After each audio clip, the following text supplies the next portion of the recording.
Welcome to my YouTube channel.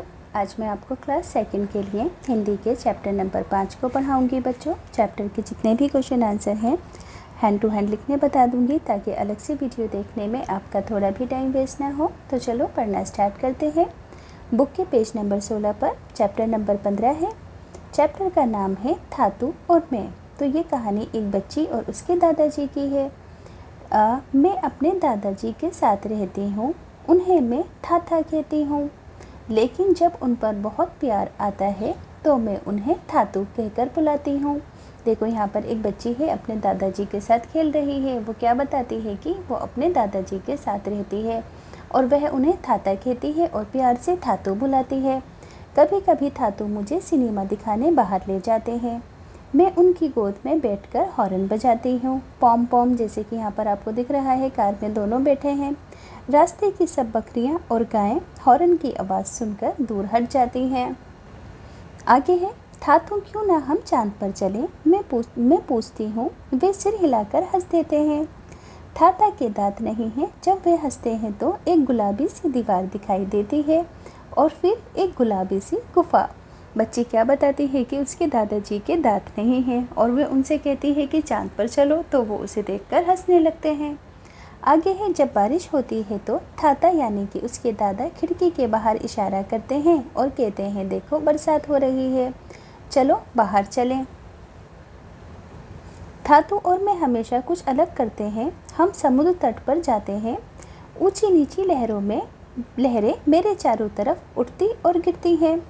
क्या कहती है ये बच्ची कि अपने दादाजी से कि जब बारिश होती है तो कहती है कि चलो बाहर चलें। थातू और मैं हमेशा कुछ अलग करते हैं। हम समुद्र तट पर घूमने के लिए जाते हैं, यानी कि समुद्र के किनारे। आगे है, चांद हमारे साथ साथ चलता है और हवाएं सीटी बजाती हैं। मछलियाँ थातू और मुझे ढूंढती हुई आती हैं। मेरी उंगलियाँ कुतरती हैं और मुझे खेलने को बुलाती हैं।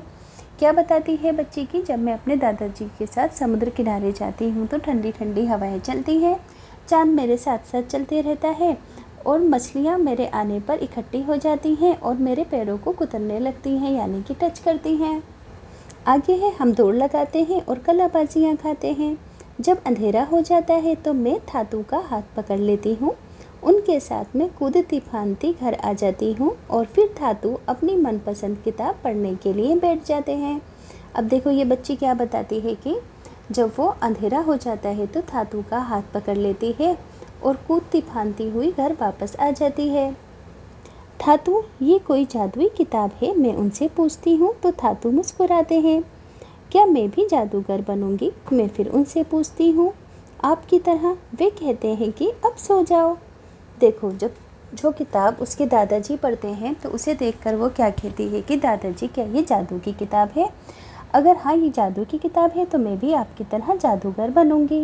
उनकी गोद में सर रखकर मैं इस तरह से सो जाती हूँ। मुझे अपने थातू से बेहद प्यार है। मैं प्रार्थना करती हूँ कि एक दिन मैं भी उनकी जैसी बनूँ। क्या कहती है कि बच्ची, मुझे अपने थातू से बहुत प्यार है और मैं प्रार्थना दुआ करती हूँ कि एक दिन मैं भी उनकी तरह बनूँ। तो इस कहानी को किसने लिखा है बच्चों? गीता धर्मराजन ने लिखा है। अब देखो, पहला क्वेश्चन है कि इस कहानी के आधार पर कुछ प्रश्न बनाइए और अपने मित्रों से पूछिए। तो आंसर में मैंने लिखा कि कहानी के आधार पर मित्रों से पूछे गए प्रश्न इस प्रकार हैं, जैसे कि क्या तुम्हारे दादा दादी तुम्हारे साथ रहते हैं? तुम अपने दादाजी को प्यार से क्या कहते हो? तुम उनके साथ कहाँ कहाँ घूमने जाते हो? तो आप अपनी मर्ज़ी से खुद प्रश्न बना सकते हैं।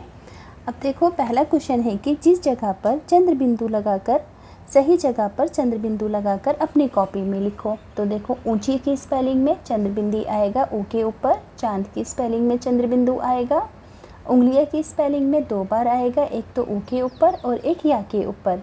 इसी तरह से फांदती में फा के बाद इस तरीके से चंद्र बिंदु आ जाएगा। तो आप सभी चंद्र बिंदु लगाकर अपनी अपनी कॉपीज़ में लिख लेना।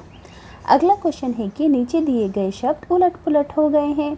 साथ के रहती मैं दादाजी, यानी कि मैं दादाजी के साथ रहती हूँ। आपको इन्हें रीअरेंज करके कॉपीज़ में लिखना है। थातू मुस्कुराते, यानी कि थातू मुस्कुराते हैं।